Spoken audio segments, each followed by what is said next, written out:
இன்னைக்கு என்ன விசேஷம்? இன்னைக்கு ஆடி ஒண்ணுமா ஒரு ஆர்டர் கொடுத்துருந்தாங்க.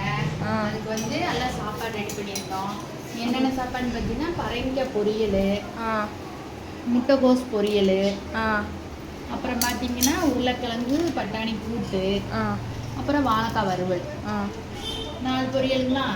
4 பொரியல். அடுத்தது வந்து பார்த்தீங்கன்னா சாம்பார். சாம்பார் பார்த்தீங்கன்னா சாம்பார். அடுத்தது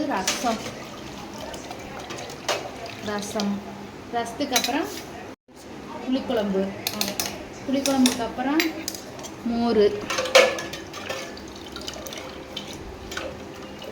மோருங்களா. அடுத்தது பாயாசம். என்கிட்ட ஸ்பெஷல் வாழைப்பூ வடை. சூப்பர். அப்பளம். சாப்பாடு எத்தனை பேர்த்துக்குமா? 50 பேர்த்துக்குமா. ஓகே.